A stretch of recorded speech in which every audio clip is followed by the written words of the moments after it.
কিভাবে ওহির সূচনা হলো, তো আমি কাইফা কানা বাদু ওহি এগুলো নিয়ে আলোচনা না করে সামনের দিকে যাই। তোমার ওস্তাজিরা সময়ে লম্বা আলোচনায় জানাবে কিভাবে ওহির আগমন আমাদের নবীর কাছে হলো। এইটা হলো ইমাম বুখারীর অধ্যায়। এইটাকে সামনে রেখে উনি কিছু বলবেন। তো অধ্যায়কে সামনে রেখে উনি একটা কোরআন মাজিদের আয়াত পেশ করলেন একেবারে সূচনাতেই। বাবটা অধ্যায়টা উল্লেখ করেই একটা আয়াত, ইন্না আওহাইনা ইলাইকা কামা আওহাইনা ইলা নূহিন ওয়ান নাবিয়িনা মিন বাদিহি। নিশ্চয় আমি মুহাম্মদ সাল্লাল্লাহু আলাইহি সাল্লাম আপনার নিকট ওহী করেছি যেভাবে নূহ এর নিকট এবং নূহের পরবর্তী নবীগণের নিকট ওহী করেছিলাম। আপনার নিকট সেভাবেই করেছি যেভাবে অতীতের নবীগণের নিকট করেছিলাম। প্রথমত ইমাম বুখারী বলতে চাইলেন যে অতীতের নবীগণের কাছে যেগুলো ছিল সেইগুলো হাদিসের মতোই কথা ছিল, বা নবীর কথাগুলি অতীতের নবীর কেতাবের মাধ্যমে জিবরাইলের মাধ্যমে যা এসেছে তেমনি। এখানে ইমাম বুখারী ওহী মাতলুর আলোচনা করতে চাননি, যেগুলো জিবরাইল সরাসরি পড়েন, যার নাম কোরআন মাজিদ। এইটা ইমাম বুখারী এখানে বলতে চাননি, কেননা ইমাম বুখারীর উদ্দেশ্য কোরআন মাজিদ নিয়ে আলোচনা করা নয়। ইমাম বুখারীর লক্ষ্য উদ্দেশ্য হলো হাদিস নিয়ে আলোচনা করা। তো হাদিস নিয়ে যে আলোচনা করবেন, তো হাদিসের কথা বলবেন, অতীতের কোনো হাদিস দেখাবেন এখানে তা না দেখিয়ে কি দেখিয়েছেন, একটা আয়াত দেখিয়েছেন। প্রথমে আয়াত দেখিয়ে বলেছেন যে অতীতের নবীর কথাগুলো ছিল ওহী হাদিস, আমার নবীর কাছে যেগুলো হাদিস হিসেবে এসেছে সেগুলো আল্লাহর বাণী, জিবরাইলের মাধ্যমে নবী বলেছে। তবে জিবরাইল এসে পড়েননি, তেলাওয়াত নয়। তো হাদিসের মান নবীর, আমাদের নবীর যে হাদিসের মান, অতীতের নবীগণের কথারও সেই মান। অতীতের নবীগণের ওহীর মান যা ছিল, আমাদের নবীর হাদিসের মান সেটাই। প্রথমত ইমাম বুখারী এই কথা বলতে চাইলেন। তারপরে যেটা বলতে চাইলেন সেটা হলো এই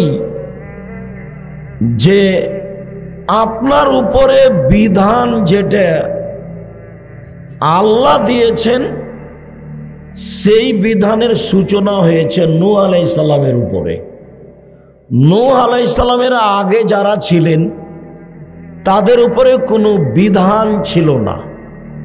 পাপ করলে কি হবে, নেকি করলে কি হবে, কিভাবে সলাত, কিভাবে সিয়াম, এইরকম বিধান নূহ আলাইহিস সালামের আগের নবীর উপরে ছিল না, যার কারণে তাদের কোনো বিধানও পাওয়া যায় না।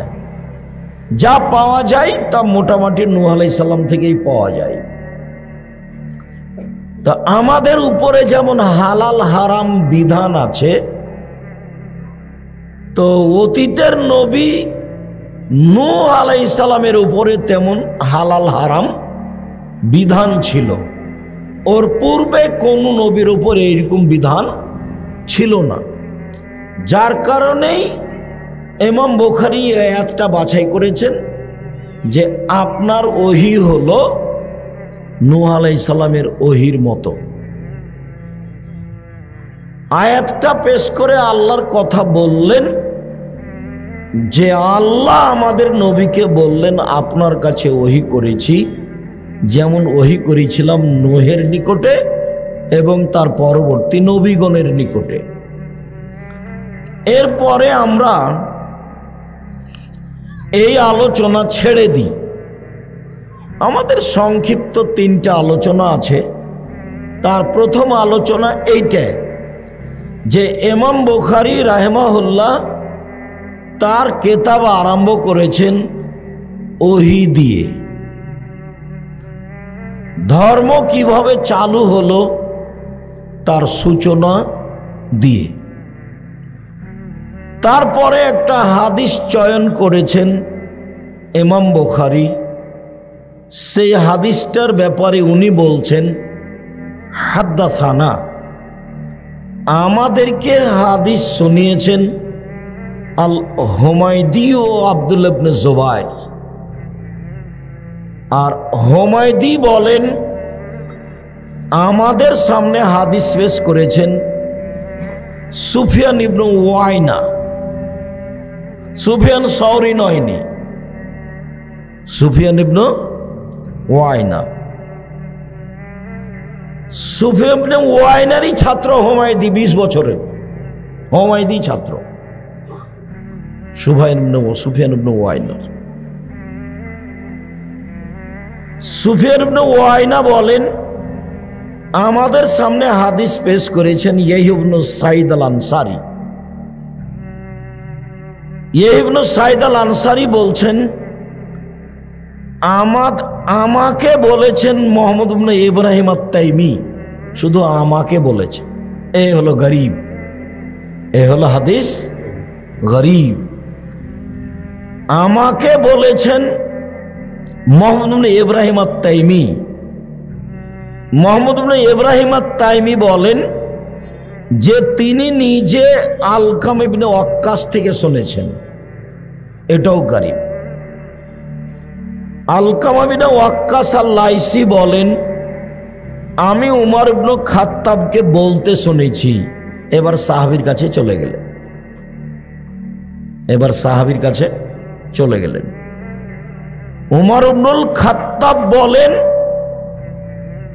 মিম্বারের উপরে বক্তব্য দিতে গিয়ে, মিম্বারে উঠে বক্তব্য দিচ্ছিলেন, তখন তিনি বক্তব্যের কোনো এক পর্যায়ে বললেন যে সামিতু রাসূলুল্লাহ সাল্লাল্লাহু আলাইহি ওয়াসাল্লাম ইয়াকুল, আমি আল্লাহর নবীকে বলতে শুনেছি।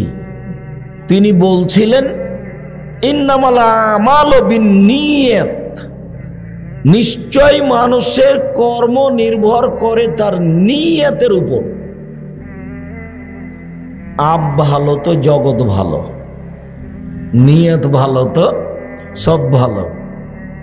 এখানে আটকা পড়েছিল আটমুল মাদ্রাসার কিছু লোক যারা আশেপাশে থাকে। কেন কিভাবে তা আমার জানা নাই, জানা আমার প্রয়োজনও নেই।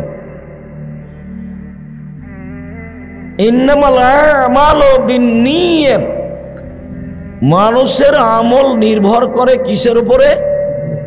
নিয়তের উপরে। নিয়ত ভালো তো সব ভালো, নিয়ত খারাপ তো সব খারাপ।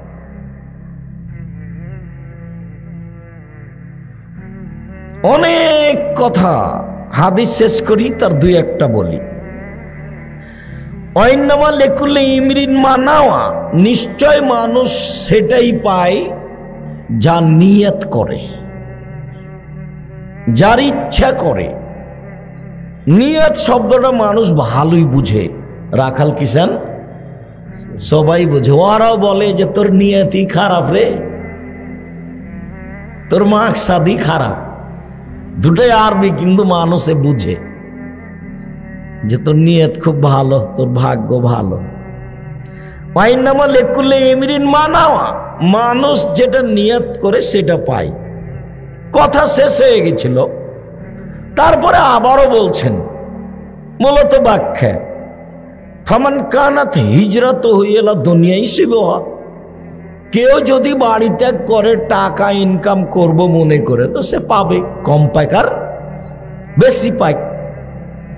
আও এলা ইমরাতিন ইয়ানকিহুহা, কেউ যদি বাড়ি ত্যাগ করে কোনো মেয়েকে বিবাহ করব বলে, তো সেটা সে পাবে।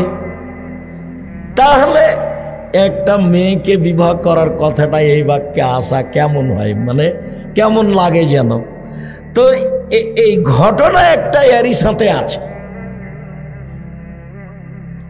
ঘটনা একটা, মক্কা থেকে লোক চলে গেছিল মদিনা একটা মেয়েকে বিবাহ করার জন্য। সে লোক রাসূলের কাছে যে ইসলাম গ্রহণ করে, তখন ওই কথাটা এরই সাথে জমা ধরে গেছে। তো ফাই হিজরাত মা হাজারা ইলাইহি, অতএব মানুষের যেদিকে হিজরত হয়, বাড়ি ত্যাগ করা হয়, সেটাই সে পায়। ইব্রাহিম আলাইহিস সালাম বলছেন, আমি আমার প্রতিপালকের উদ্দেশ্যে দেশ ত্যাগ করলাম, মানে আর আমি ইরাকে থাকবো না, ইরাকে আর আমি থাকবো না। ইরাকের লোক আমাকে আগুন দিয়ে জ্বালিয়ে দিতে চায়, তো আমি এখন হিজরত করব, দেশ ত্যাগ করব, থাকবই না দেশে। তো এখনই চলে যাবেন উনি ফিলিস্তিন, ইরাক ত্যাগ করে। তো যে যেটার ইচ্ছা পোষণ করে আল্লাহ তাকে সেটা দিয়ে দেন সময়ের গতিতে। প্রথমে দুই একটা বলি বর্ণনাকারীদের পরিচয়। প্রথম আলোচনা যে ইমাম বুখারী আল হুমায়দিকে চয়ন করলেন কেন, হুমায়দি থেকে বর্ণিত হাদিস চয়ন করলেন কেন। কোরআন মাজিদ কুরাইশ বংশের এতে কেরাতে লিখা আছে। কোরআন মাজিদ কার কেরাতে লিখা আছে? কুরাইশ বংশের। কেরাত তো সবাই বুঝবেন না, মানে আরবি পড়ার যে অক্ষর। তো একই অক্ষর চাঁপাই নবাবগঞ্জের লোকেরা বলছে যে কুণ্ঠে গেছিলি, কত ভারী করে বলছে, দন্তান্ন ঠকে এক জায়গাতে বলছে। আর বগুড়ার বলছে যে কুথে গেছিলি বা কৃষক গেছিলি, ওকে হালকা করে দিয়েছে, অক্ষরই নাই। ওরা অক্ষর বেশি করেছে আর এরা অক্ষর কমিয়ে দিয়েছে। তো ওটাও বাংলা ভাষা, এটাও বাংলা ভাষা। তো এইরকমভাবে সৌদি আরবের বহু বংশ ছিল যারা অনেক সময় উচ্চারণে একজন সিন উচ্চারণ করলে আর একজন ওই জায়গাতে সিন না করে সদ করেছে। একজন কেউ হামজা উচ্চারণ করেছে, তো ওই জায়গাতে আর একজন আর এক বংশ কি করেছে, আইন উচ্চারণ করেছে। তো এইভাবে 7টা ভাষা হয়ে গেছে কোরআন মাজিদ যেভাবে অবতীর্ণ হয়েছে তাতে। তো যখন উসমান রাদিয়াল্লাহু তাআলা আনহু কোরআন মাজিদ একটা রাখলেন, সব জ্বালিয়ে দিলেন, তখন কোনটা লিখা হয়েছিল, বহাল রাখা হয়েছিল কোনটা? কুরাইশেরটা। কেন? মুহাম্মদ সাল্লাল্লাহু আলাইহি ওয়াসাল্লাম হচ্ছেন কুরাইশের, অতএব এ বংশের কেরাতটাই কি করা হোক, বহাল রাখা হোক। ওরা যেখানে হামজা পড়েছে হামজা থাকবে, কেউ যদি আইন পড়ে থাকে তো হবে না। ওরা যেখানে সিন পড়েছে সিন থাকবে, কেউ যদি সদ পড়ে থাকে তো সেটা হবে না। ওরা যদি জয় পড়েছে তো সেটা জয়ই থাকবে, অন্যরা সেখানে কেউ ত পড়েছে তো ওটা নিবে না। এখন কোরআন মাজিদ যেটা আছে সেটা কাদের আছে? কুরাইশদের। বাকিগুলো জ্বালিয়ে দেওয়া হয়েছে আগুন দিয়ে। তো ইমাম বুখারী বলছেন যে অত্র হাদিসে 5 জন রাবি আছে। 2 জন হলো মদিনার আর মক্কার, আর 3 জন হলো মদিনার।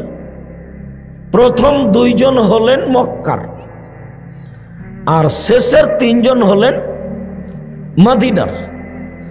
তো হুমায়দি মক্কার এবং কুরাইশের। হুমায়দি হচ্ছেন মক্কার বাসিন্দা এবং কুরাইশ বংশের। তো সব সময় ইমাম বুখারীর খালি লক্ষ্যটা থাকে চূড়ান্ত সঠিকটা গ্রহণ করার। চূড়ান্ত সঠিক যেটা, সূত্র যেখানে হোক না কেন, চূড়ান্ত সঠিক যেটা। একটা কথা তোমাদের মনে রাখি, কোন কোন হাদিস বুখারীতে 36 থেকে 40 বার এসেছে, তো যতবার এসেছে ততবার শব্দ পরিবর্তন আছে। এটা হলো ইমাম বুখারীর ব্যতিক্রম দক্ষতা, মানে একই শব্দ দিয়ে তিনি বারবার আনেননি। আর এই ইন্নামাল আমালু বিন্নিয়াত এই হাদিসটা 6 বার এসেছে। এই হাদিসটা বুখারীতে 6 বার এসেছে। তবে এর চেয়ে বেশি শব্দে এসেছে অন্য অন্য কোনো জায়গায়। এখানে কিছু শব্দ বিলুপ্ত আছে। তো হাদিস শাস্ত্র যেটা কুরাইশ বংশের সে লোক দিয়ে তিনি, তারপরে হুমায়দি আব্দুল্লাহ ইবনে জুবায়ের সবার পরিচিত মানুষ। ৭৫টি হাদিস ইমাম বুখারী গ্রহণ করেছেন হুমায়দি থেকে। তারপরে হলেন সুফিয়ান ইবনে ওয়াইনা, একজন আছেন সুফিয়ান সৌরি, আর একজন আছেন সুফিয়ান ইবনে ওয়াইনা। দুইজনই খুব বড় বড় বিদ্বান। তবে সুফিয়ান সৌরি কিছু মাযহাব অবলম্বন করেন, যেটা তিরমিজিতে বিস্তারিত সময়ে সময়ে পাওয়া যাবে। তিরমিজি বড় শাইখ দিয়ে পড়াতে হয়। তিরমিজির লেখক ব্যতিক্রম মুহাদ্দিস পৃথিবীর, সারা দুনিয়া ওর মধ্যে ঢুকে রেখেছে। তো সুফিয়ান সৌরিরই ছাত্র হচ্ছেন হুমায়দি, যিনি 1 নম্বরে আছেন। এনারা দুইজনই মক্কার মানুষ। তারপরে হলেন ইয়াহইয়া ইবনে সাঈদ আল আনসারী। ইয়াহইয়া ইবনে সাঈদ আল আনসারী মদিনার মানুষ। তার বিদ্যা বুদ্ধিতে কোনো প্রকার সন্দেহ বা কারো আপত্তি নেই। আপত্তি নেই কথাতে একটা চট করে কথা মনে পড়লো, বলে রাখি তোমাদের।